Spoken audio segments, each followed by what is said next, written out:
Silakan duduk saudaraku yang kekasih. Ada dua bagian dari kitab Injil Yohanes pasal 3 ayat 13 sampai 17 akan menjadi pokok pikiran kita. Lalu Roma pasal 6 ayat 22 dan 23. Kita akan mulai dari Yohanes pasal 3 ayat 13 sampai 17. Kita akan membaca bersama-sama Yohanes 3, 13 sampai 17. Satu, ya. Tidak ada seorang pun yang telah naik ke surga selain daripada Dia yang telah turun dari surga, yaitu Anak Manusia. Dan sama seperti Musa meninggikan ular di padang gurun, demikian juga Anak Manusia harus ditinggikan, supaya setiap orang yang percaya kepadanya beroleh hidup yang kekal.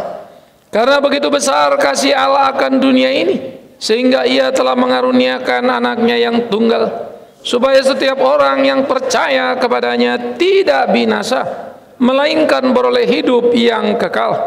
Sebab Allah mengutus anaknya ke dalam dunia, bukan untuk menghakimi dunia, melainkan untuk menyelamatkannya oleh Dia. Kemudian Roma pasal yang ke-6. Kita akan membaca 22 dan 23. Roma 6, 22, 23, 1. Iya. Tetapi sekarang, setelah kamu dimerdekakan dari dosa, dan setelah kamu menjadi hamba Allah, kamu beroleh buah yang membawa kamu kepada pengudusan, dan sebagai kesudahannya ialah hidup yang kekal. Sebab upah dosa ialah maut, tetapi karunia Allah ialah hidup yang kekal dalam Kristus Yesus Tuhan kita. Dia adalah kehidupan yang kekal. Kisah pemuda kaya yang datang kepada Kristus dan bertanya, "Ya Guru, apa yang harus kulakukan supaya aku beroleh hidup yang kekal?" Lakukanlah perintah Allah. Jangan membunuh, jangan mencuri, dan seterusnya. Maka dengan gagah si pemuda berkata, "Aku sudah mengerjakannya." Pemuda itu menjadi pemuda langka karena muda, kaya, beragama. Semua mata pasti memandang kagum padanya. Kalau belum menikah, semua ibu-ibu pengen dia jadi mantunya. Dan semua wanita akan melihat inilah pria idaman yang jarang muncul dalam kehidupan. Masih muda, kaya raya, beragama. Tapi mengejutkan, di mata Tuhan, sekejap ia berubah seperti debu tidak berharga. Waktu Kristus berkata, "Jikalau kau mau seperti itu, juallah semua milikmu, bagikan kepada orang-orang susah yang membutuhkannya, dan kau ikut aku." Maka dikatakan oleh Alkitab, sedihlah hatinya karena terlalu banyak hartanya. Akhirnya ia tidak meninggalkan dan menjual hartanya. Ia meninggalkan Yesus, Tuhan yang didatanginya. Ini ironi orang beragama, saudaraku. Ironi orang beragama. Bukan pergi dan datang kepada Kristus, tapi yang sedang kita kerjakan seringkali berbalik badan dan meninggalkan Dia. Saya harap kisah itu menggugat kita supaya kita tidak terjebak sebagai orang Kristen dan berpikir karena kita sudah ke gereja, Kristus Tuhan kita, maka semua menjadi hak milik kita. Jangan berpikir karena kita pelayanan dan tidak peduli pada kehidupan, maka Ia pasti mencintai kita. Nope. Apa artinya? Tinggalkan semuanya, jual, berikan pada orang miskin. Ia sedih karena terlalu banyak. Ujungnya cuma satu, ia tidak bisa menyangkal diri bahwa hidup adalah bagi Kristus, bukan bagi diri sendiri. Harta itu adalah jaminan status kebanggaan pada dirinya. Dia tidak rela melepaskan. Pikirkan baik-baik. Kadangkala kita tidak sekaya pemuda itu. Kita tidak seaktif pemuda itu. Kadangkala kita tidak sehebat dia. Tapi kerusakan kita bisa jadi lebih parah.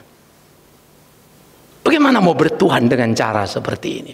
Oleh karena itu, apa yang digambarkan di dalam bacaan kita hari ini mengajak kita untuk berjalan secara hati-hati. Karena keselamatan kasih karunia Allah bukanlah usaha agama yang membangun satu pengharapan untuk menggapai surga. No. Mari ku ajarkan padamu untuk kau lihat baik-baik. Manusia jatuh dalam dosa. Kalau manusia dengan usahanya bisa menolong dirinya, tidak perlu kau, nabi cukup, rasul cukup, sukses. Dia lebih baik dari kita. Tapi nabi pun gagal, rasul pun gagal, dan mereka tidak berhasil, maka mereka meneriakkan, "Lihat anak domba Allah itu." Jika Rasul mengakui, bagaimana engkau bisa sombong dan berkata, engkau bisa mencari keselamatan dengan usahamu? Jika Nabi Musa berteriak, ya Allah, tunjukkanlah jalanmu, bagaimana engkau bisa berpikir, engkau tahu jalan itu? Apakah Alkitab dari PL sampai ke PB kurang untuk mengajarimu? Waktu Adam jatuh dalam dosa, kutuk yang mengikutinya. Allah lah yang menyatakan belas kasihan. Satu waktu keturunan perempuan ini akan berkelahi terus menerus dengan keturunan ular, dan dia, keturunan ular, meremukkan tumit keturunan perempuan. Tapi keturunan perempuan Kristus meremukkan kepala ular itu, salib. Itu yang kita renungkan Jumat lalu. Janji itu disampaikan sebelum Adam menyadari hidupnya sebetulnya sudah menuju titik kematian yang mengerikan. Allah menyatakan, bukan karena manusia meminta. Kekristenan berbeda dengan agama lain. Karena itu saya sedih ketika orang Kristen justru tergoda dengan pikiran agama lain, lalu mengkontaminasi dan mendowngrade anugerah Allah itu. Kita tidak bisa begitu, saudaraku. Hidup bergantung, masuk ke dalamnya. Tetapi ada persoalan serius. Jikalau memang kekristenan itu unik, hebat berbanding yang lain, apakah hidupmu lebih baik dari yang lain atau tidak? Apakah hidupmu lebih tangguh dari orang beragama berbeda atau tidak? Patut digugat, patut dipertanyakan. Saudara-saudara yang dikasihi oleh Kristus, Kristus datang dari kekekalan. Bahwa dia datang ke dalam dunia ini dikatakan dia turun dari surga yang mulia. Tidak seorang pun yang ada naik ke surga kecuali dia yang turun. Ini logikanya amat sangat sederhana. Itu sebab saya ingin mengatakan kekristenan sangat logik. Perhatikan, kekristenan sangat logik. Tidak berlawanan dengan logika, kecuali orang bodoh yang tidak bisa mengertinya. Tapi untuk mengerti itu perlu iman yang sungguh. Maka iman mengajar kita. Coba pikirkan, mungkinkah orang sampai ke sorga jikalau dia belum pernah ke sana dan tidak tahu itu di mana? Engkau tahu ke bulan? Boleh. Belum pernah ke bulan? Tahu bulan. Karena tahu letak bulan di mana. Siapa yang tahu letak surga di mana? Apa kau mau buka Google Map? Surga. Nyampe kau ke Alexis, itu pun sudah ditutup. Kecewa juga kau, pulang juga, sia-sia juga. Itu surga yang paling dekat. Mau siapa yang bisa cari? Gak ada no location semua. Maka siapa bisa pergi ke surga yang tidak ada tahu tempatnya? Hanya satu, yang datang dari surga. Maka bagaimana usaha manusia berjuang, hidup agama, hidup baik, supaya bisa masuk surga? Kau tidak tahu jalannya. Kadang-kala kita pikir kita sudah menyenangkan Tuhan, padahal Tuhan enak melihat kita. Percuma bangsa ini beribadah padaku dengan mulut bibirnya, tapi hatinya jauh dari aku. Itu kalimat Yesus terhadap orang Israel yang doa puasanya luar biasa. Lebih hebat dari kita-kita di sini. Walaupun orang Israel menunggu-nunggu surga, dia lebih hebat ibadah dari kita, tapi hebatnya kita lebih yakin masuk surga. Padahal belum seperti dia. Itu baru ukuran agama. Maka kadang-kadang saya bilang ya, kesombongan beragama jangan sampai merasuk kita. Kesadaran beragama itu yang kita perlukan, bukan kesombongan. Kesombongan membuat kita menganggap orang lain itu sesat, payah, kelas bawah, saya yang paling hebat. Tapi kesadaran selalu membawa kita sadar, saya bukan apa-apa jikalau bukan belas kasihan Tuhan dalam hidupku. Maka itu akan membawa kita makin dalam bersekutu dan terikat dengan Dia. Kristus yang turun dari surga, Dia yang tahu jalan ke surga. Oleh karena itu, jikalau kita berkata, apa itu hidup kekal? Percayalah kepada Dia. Mengapa? Karena Dia turun dari surga. Itu kata Yohanes di ayat 13. Tidak ada yang lain. Maka hanya Dia yang tahu jalan ke surga. Kristus adalah pengharapan dan wujud kekekalan. Tidak ada yang lain kecuali Dia. Dia pengharapan wujud kekekalan, karena dia dari surga turun ke bumi, dari dia kekal turun ke sementara, dilepaskannya atribut keilahiannya. Kita sudah dengar itu dalam 7 seri. Yesus yang setara dengan Allah, yang ada di dalam surga, tidak mempertahankan kesetaraan, tapi mengosongkan dirinya, melepas atribut keilahiannya, datang ke dalam dunia. Logik. Karena kalau dia tidak lepas atribut keilahiannya, datang ke dalam dunia, Alkitab bilang tidak ada yang bisa melihat Allah. Melihat Allah mati, maka semua orang akan mati ketemu dengan Tuhan Yesus. Tapi karena dia melepas atribut keilahian, kemuliaan, kesucian, kekekalan, datang ke dalam dunia, mau tidak mau, hanya ada satu konsekuensinya. Ia harus lewat satu proses yang manusiawi. Maka dia lewat Maria. Tapi dia Allah. Dia mengosongkan diri. Dia yang menciptakan Maria dan rahimnya. Mana boleh ia lahir pertemuan sperma Yusuf dengan sel telur Maria. Karena itu akan menurunkan generasi dosa. Itu sebab ia lahir dengan kuasa Roh Kudus. Kok bisa? Karena dia Sang Kudus. Kok bisa? Dia yang menciptakan rahim Maria. Dia ngerti semuanya. Maka kemudian saudaraku yang kekasih, itu menjadi bagian yang dikerjakannya. Datanglah dia jadi manusia. Ia lahir, baby, masuk terus. Why? Karena dia sudah melepas atribut kekekalan. Dia mesti masuk dalam kesementaraan. Dia mesti ikut proses. Logik. Dia makan, dia minum. Tapi orang mulai lihat, lu katanya Tuhan, kok ada tanggal lahirnya? Katanya Tuhan, kok makan, kok minum, kok mati? Dia tidak mengerti arti mengosongkan diri. Tapi kalau agama lain tidak mengerti arti mengosongkan diri, saya juga bisa ngerti. Yang saya tidak ngerti ketika banyak orang Kristen pun tidak ngerti. Lalu banyak orang berkhotbah tentang Kristus. Begitu digugat ditanya, belepotan jawabannya. Jangan bicara kalau kau tidak mengerti sebaik-baiknya. Karena bukan hanya mempermalukan dirimu, engkau membuat orang salah paham tentang Kristus Tuhanmu. Engkau menghina surga. Jangan bicara surga kalau kau tidak mengerti. Apalagi ngaku-ngaku pulang pergi. Ngerti saja tidak. Mau pulang pergi terus. Nah oleh karena itu, Kristus adalah pengharapan. Wujud kekekalan. Tidak ada yang lain kecuali dia. Karena dia datang dari sana. Bagaimana bisa ke dunia? Dia mengosongkan dirinya.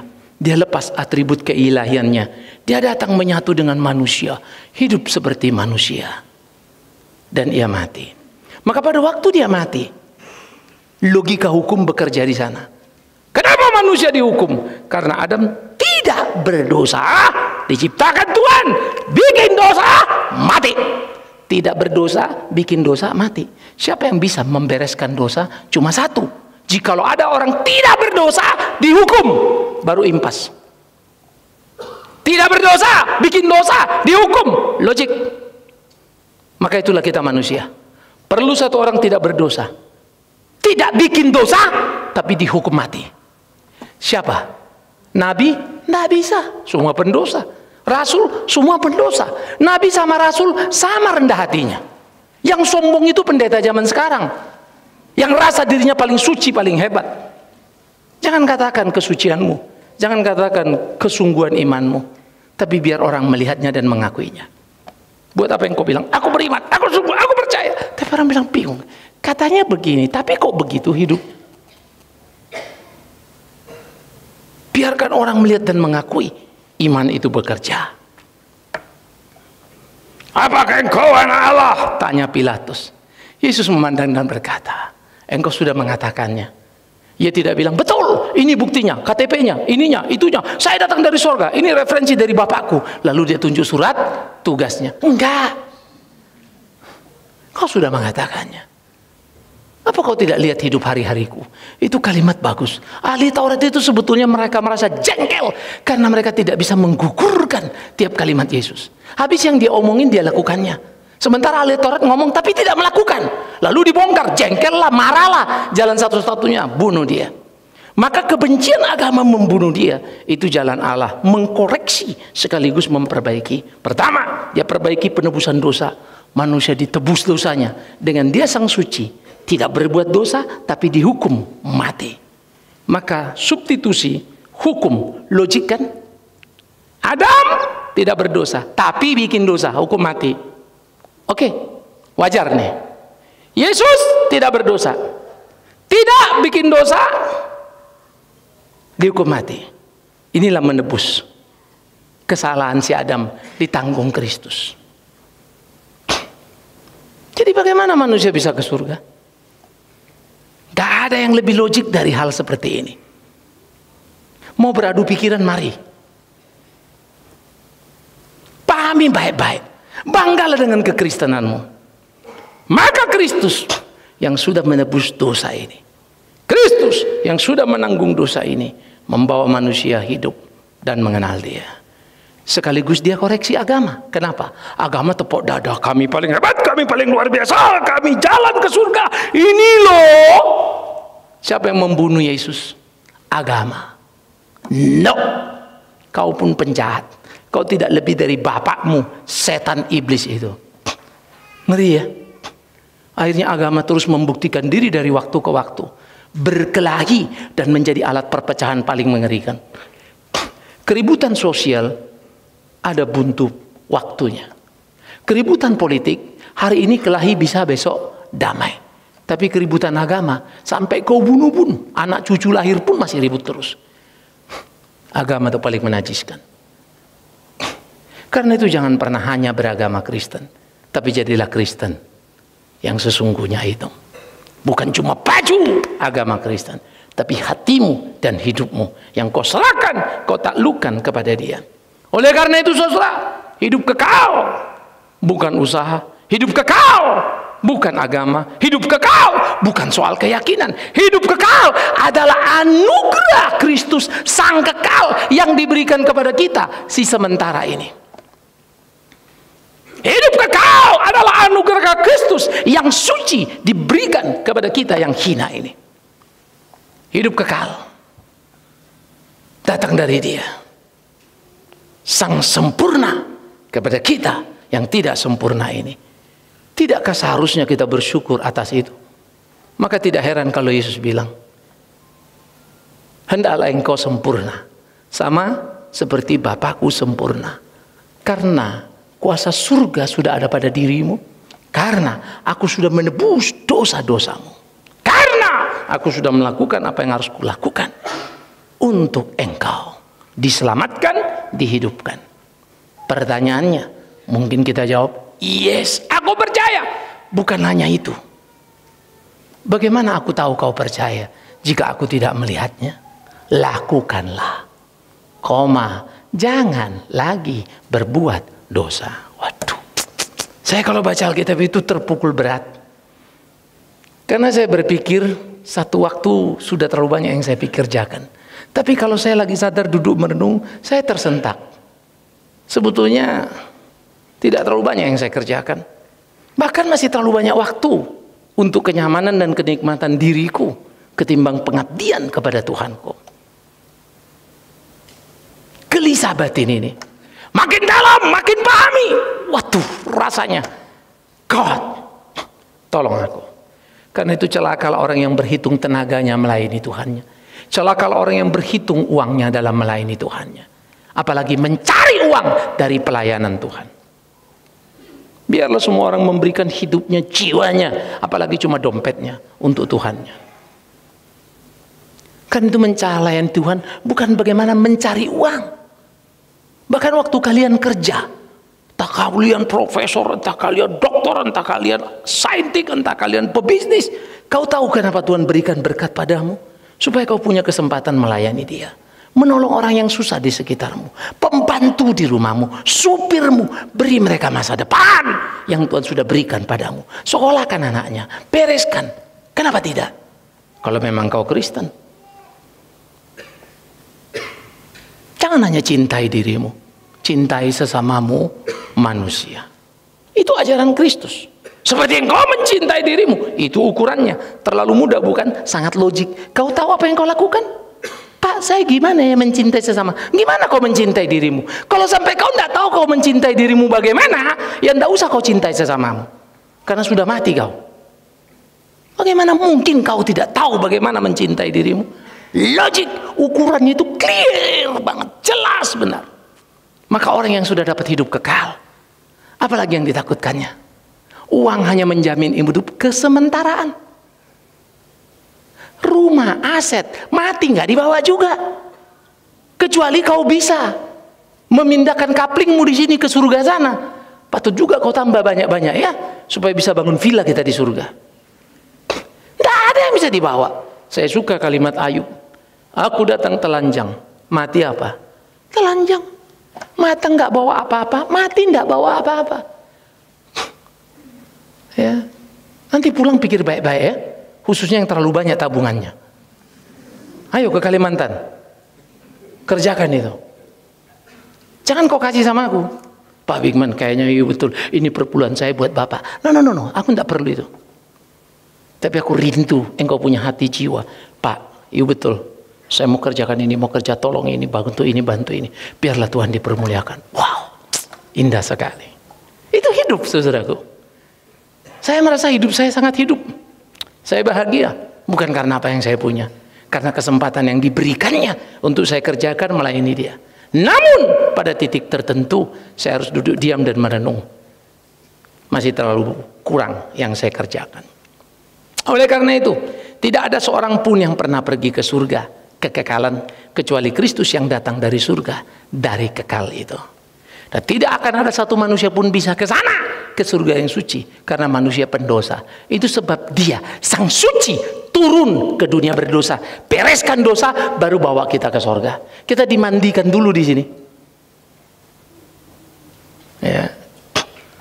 Kadang-kadang kita ya, orang mati, mayatnya dimandiin nggak? Mandiin dulu. Kalau orang Kristen pakai jas, semuanya ya keren, taruhin sepatunya. Kalau nanti kepercayaan tertentu malah dikasih mobil, dikasih koin, semua lah itu ya. Entah apa bentuknya, entah kertas. Itulah kurang ajarnya manusia. Bapaknya lagi hidup tidak pernah dibeliin mobil, udah mati dibawakan mobil-mobilan. Penjahat. Kau anak-anak muda, senangkan orang tuamu lagi kau hidup. Sudah mati dia, sudah percuma kau. Kau bikin nanti batu nisannya keren-keren. Bukan papa mamamu yang senang, kau yang senang. Dipuji orang, hebatnya kuburan mamanya bagus, padahal mamanya menderita selama hidup. Ya, jangan heran kalau tiap malam ada suara bohong, bohong. Nah, itu.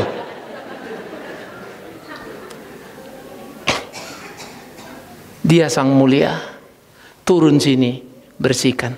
Orang-orang mati dibersihkan, masukkan ke kubur. Udah mati ngapain dimandiin? Biar bersih. Mau kemana? Mau ke surga. Dimandiin. Oh saudara-saudara, dia sudah mati, sekarang dia kembali ke surga. Khotbah Pak Pendeta. Pak Pendeta ditanya, kok yakin Pak? Begitu kata Alkitab. Bapak sendiri, aku juga yakin masuk. Jadi Bapak masuk surga? Iya. Tapi kenapa Bapak masih mata duitan terus? Itu dunia. Jadi Bapak sebetulnya produk dunia apa produk surga? Dua-duanya. Padahal Tuhan bilang, mana bisa kau mengabdi kepada dua Tuhan? Pilih pada siapa kau mau mengabdi, dunia ini atau surga sana, uang atau Tuhan. Orang mati dimandiin supaya bersih pergi ke surga. Pernahkah kau tahu betapa joroknya kita? Mau direndam rinso 2 malam pun itu mayat. Dosa itu tetap dosa, tidak akan bersih. Apa bukankah rinso mencuci sendiri sampai ke dalam-dalam? Omong kosong. Maka Kristus yang mencuci dosamu. Sehingga waktu kau mati itu bersih. Bukan karena mayatmu, tapi jiwamu disucikannya. Baru kau bisa masuk surga itu. Kalau yang mandiin rumah mayat, yang mandiin aja berdosa. Airnya pun air dosa pula itu. Karena PAM belum dibayar. Dia bisa pikir baik-baik. Iya, kalau pikir itu sederhana sekali ya. Ajarin anak-anak sekolah minggu begitu sederhananya. Aduh, supaya mereka kuat dalam imannya itu. Ya. Nah oleh karena itu Kristus adalah kehidupan kekal. Karena dia sang kekal yang mau menjadi sementara. Kristus sang kekal. Karena dia datang mengampuni dosa yang membuat manusia terpisah dari Allah. Kita terpisah dari Allah, kekal. Kita ada di dunia sementara namanya Adam. Ciptakan dalam kekekalan, tapi terputus. Ini dosa, ini suci. Sehingga ini kekal, ini masuk kudebuk sementara. Tadi itu Adam diciptakan segambar serupa dengan Allah, kekal.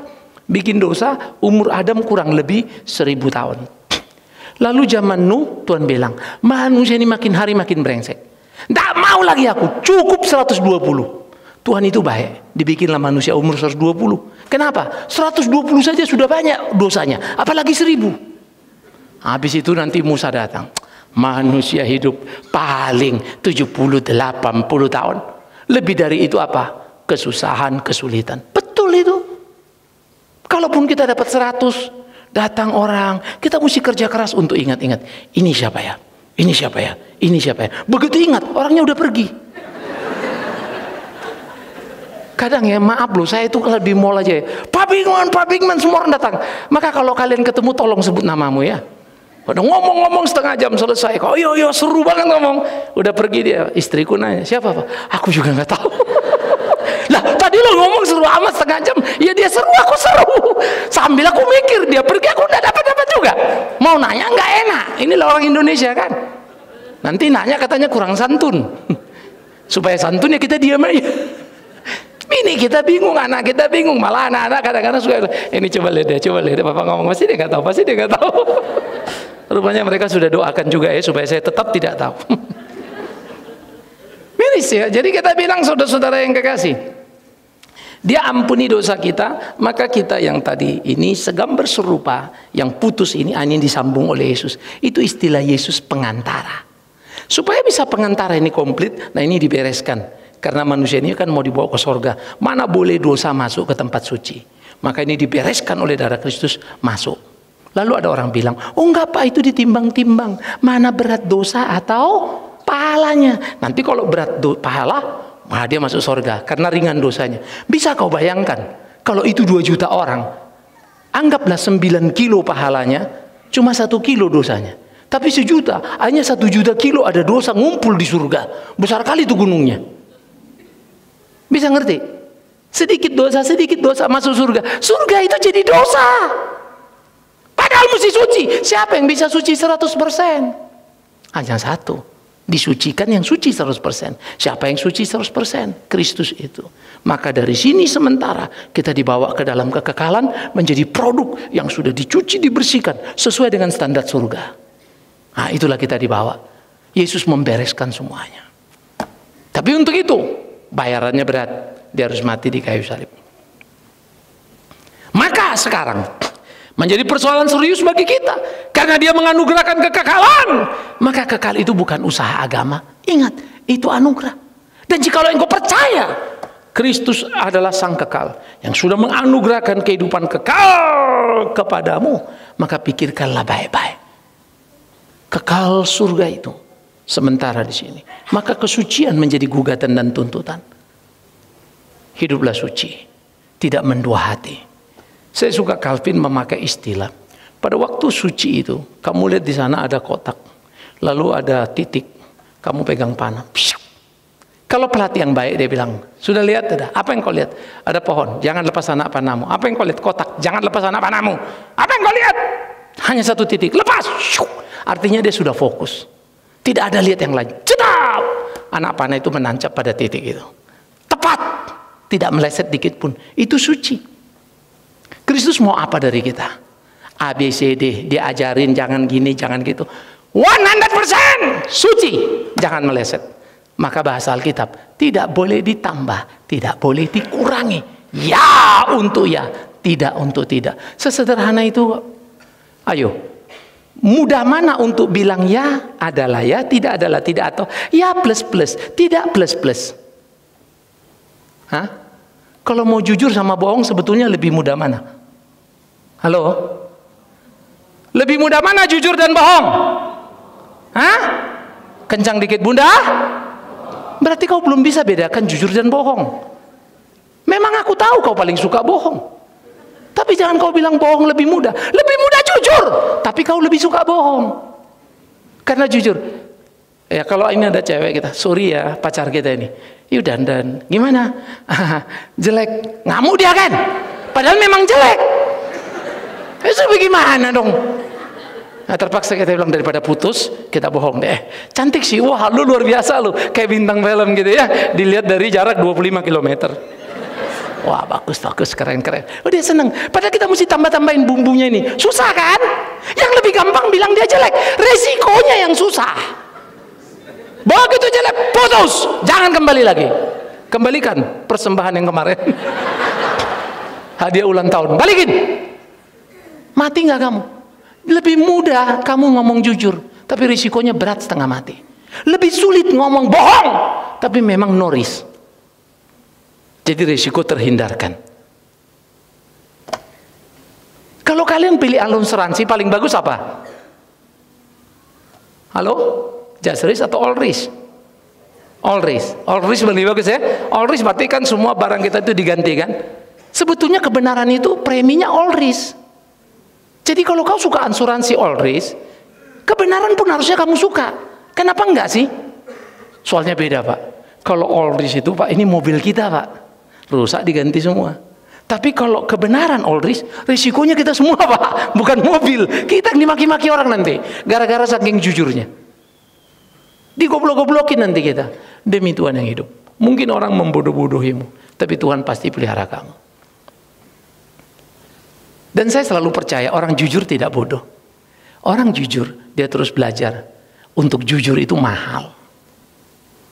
Ya, kalau orang jujur dia Pak, tapi bodoh. Seringkali orang bodoh, jadi kelihatannya jujur. Itu lain. Bisa ngerti? Saking bodohnya, kamu yang ambil. Iya Pak. Saking bodohnya itu. Bukan karena dia jujur. Orang jujur, ya. Saya ambil, saya salah. Keren. Kalau ya Pak saya ngambil Pak, nah, itu kepepet sama bodoh. Maka di kantor polisi banyak yang jujur. Ditangkap malingnya, langsung dia jujur. Kau masukkan kau ke sel itu. Oh kalau dulu di Jalan Timur namanya, ada suatu penjara di Medan. Itu kalau sudah masuk situ pulang orang berubah semua itu. Berubah ciut nyalinya. Begitu masuk, maaf ya, ini agak jorok ya. Kotoran manusia itu sak kencing dicampur-campur suruh minum. Nanti kalian lunch, ingat itu ya. Halo nanti lagi lunch, ingat yang saya ngomong. Ini dia tadi yang Pak Bigman ngomong, aluminium deh itu. Ngeri ya? Sok masuk, kadang suruh tidur di sini, kayu-kayu keras di sini. Kau bangun jedut, kena paku, kena apa. Tiarap lah terus, waduh bisa satu hari suruh tidur gitu. Sadis dulu itu. Sekarang kan penjara makin manusiawi. Maka kalau penjara-penjara militer, penyiksaan itu saya bisa bayangin, waduh serem amat ya. Mendadak semua ngaku loh. Jujur. Tapi bukan karena dia mau jujur.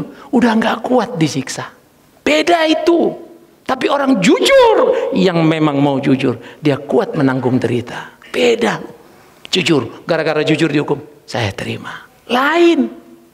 Maka kekuatan orang benar itu dahsyat.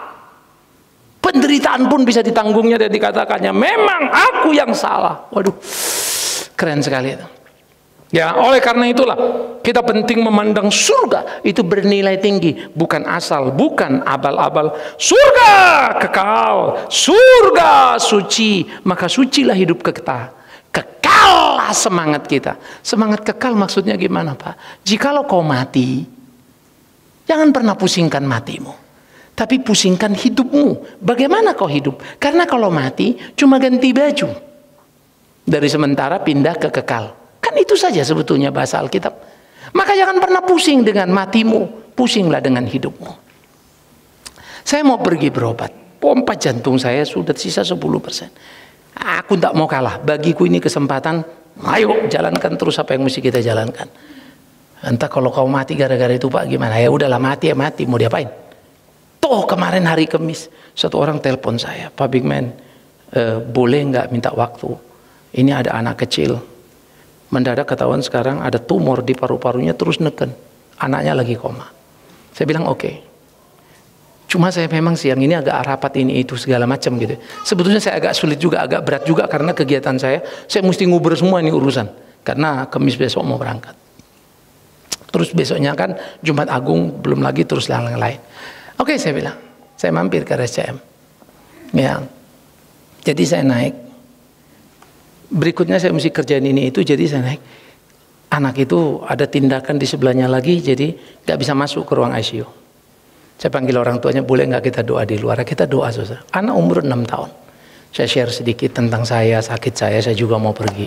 Ya, hidup nggak bisa diduga, kan gitu. Selesai doa, kita pergi. Malamnya saya dapat kabar, Pak Bigman, anak yang Bapak endoy tadi udah meninggal, umur 6 tahun. Papa mamanya enggak tahu. Tahu-tahu anak ini sesak di bawah sana. Rupanya tumornya dulu lumayan neken paru-parunya. Tak lolos. Meninggal. Saya hanya berpikir, itu anak umur 6 tahun saya doain meninggal. Saya parah setengah mati, umur saya sudah bukan 6 tahun. Saya sudah punya cucu. Emang kalau saya meninggal kenapa? Wajar kan? Anak 6 tahun juga meninggal. Tapi kalau saya panjang umur kenapa? Ya wajar juga. Wong Tuhan yang ngatur kok, bukan kalian, bukan aku. Yang bisa kita kerjakan hanyalah kalau sakit ya berobat kau. Kurang enak badanmu, makan vitamin, istirahat kau, itu saja. Tapi kalau sudah kita penuhi semua kewajiban manusiawi kita, Tuhan bilang balik nak, ya balik. Ngapain kau ngotot di dunia ini? Ya, maka supaya kau makin cepat kembali, selagi kau di dunia, isi hidupmu dengan yang benar, supaya pada waktu dia memanggil, engkau tenang menghadapnya. Ya Bapa, ini aku. Kau lagi kerja melayani dia. Kan indah sekali itu. Karena itu saudaraku yang dikasih oleh Tuhan Yesus, jangan pernah menyerah. Kehidupan kekal bukan usaha manusia tapi anugerah Allah. Karena anugerah, syukurilah dan ganti dengan hidupmu ini. Artinya apa? Nanti kau mati masuk surga, maka hidupmu sekarang babak belur, tidak ada apa-apanya itu. Demi kebenaran. Ingat, nanti surga dikasihnya, kau sedang menuju sana, maka di hidupmu ini kau babak belur, nggak ada apa-apanya itu. Terlalu murah kosnya dibandingkan surga mulia. You tidak bisa beli tiket ke surga. Usaha amal ibadah tidak pernah cukup. Diberikannya cuma-cuma. Tiket ke surga kepada kekekalan. Kenapa engkau tidak baik-baik mengisi kehidupan yang sementara? Baik-baik hidup di sementara untuk hidup kekal. Kan terlalu murah. Oh, namanya sementara untuk kekal. Ayo saling mengingatkan. Kalau ada teman kita mulai, Pak Yu udah mulai melenceng, Pak Yu udah mulai ini, Pak Yu udah mulai itu perlu sekali, ya. Sehingga dengan demikian ada satu harapan kuat yang menguatkan kita kekekalan untuk kita menjalani hidup di kesementaraan. Ya, jangan cengeng dengan kesulitan penderitaan. Saya tidak akan pernah mau rela berkhotbah, ikut Yesus semua beres urusanmu, omong kosong itu, karena dia tidak pernah janji. Yang dia janjikan dan dia katakan pada kita, anakku, pergilah. Aku mengutus kau seperti domba kemana? Mission impossible itu. Mana pernah domba menang lawan serigala? Mau kau logikakan pakai apapun, tidak akan ketemu. Banyak orang tafsir, oh jadi cerdik seperti ular, tulus seperti merpati. Oh itu organisasi, oh itu begini, oh itu begini. No. Mau secerdik apa domba bisa menang lawan serigala? Mau secerdik apa? Satu domba ke tengah serigala. Lawang satu domba saja, datang satu serigala, bubar semuanya. Belum ada sejarah satu serigala datang ke sekumpulan domba, lalu domba rapat dan berkata, cuma satu serigala, mari kita keroyok. Dikeroyoklah serigalanya oleh domba, mati serigala. Belum ada ceritanya itu, kecuali kau mengarangnya. Lalu ini satu domba ke tengah serigala, gimana ceritanya? Baca ke bawah, jangan berhenti cerdik seperti ular. No, apa itu cerdik seperti ular? Maka di bawah kalimat menarik. Pada waktu itu, kau tidak tahu apa yang kau katakan. Kau diperhadapkan kepada majelis agama ini, kau tidak tahu mesti ngomong apa. Tenang, Roh Bapakku akan memberitahu padamu apa yang harus kau katakan. Jadi kita mission impossible. Cerdik seperti ular, tulus seperti merpati. Artinya apa? Tunggu waktu Tuhan. Karena Tuhan yang menolongmu, bukan kau yang menyelamatkan hidupmu. Nah baru kita bilang, ya oke, Tuhan tolong saya. Kapan dia datang? Nah, itu persoalan juga kan? Tidak tahu kita kapan dia datang. Golok udah di sini. Bisa nggak? Cuk. Udah nyampe sini, tahu-tahu katanya leher kita besi, kata orang itu kan. Tundung. Mental bisa, bisa. Tapi bisa nggak jupak lewat kepala kita hilang? Bisa juga. Makanya tulus kau. Mau selamat lehermu, mau penggal lehermu, tulus. Itulah pertanda orang cerdik. Karena dia tahu hidup benar, dia ketemu Tuhan. Keren ya? Mau? Bapak sajalah.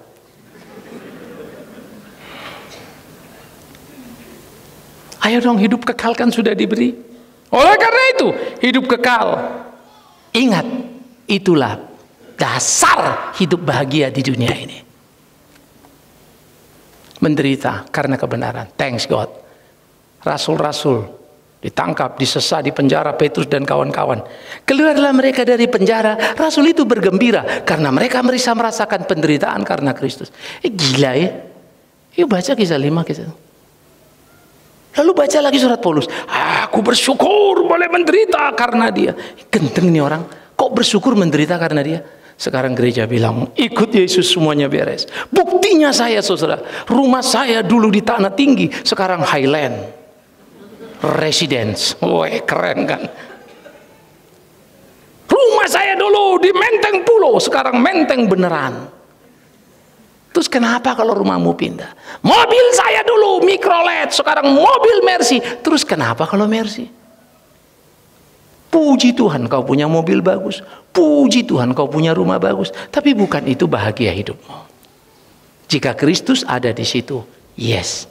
Tapi jangan kau yang miskin lalu berdoa, Tuhan tolonglah. Jangan tetanggaku saja kaya. Dalam nama Yesus pindahkan rumahnya ke rumahku.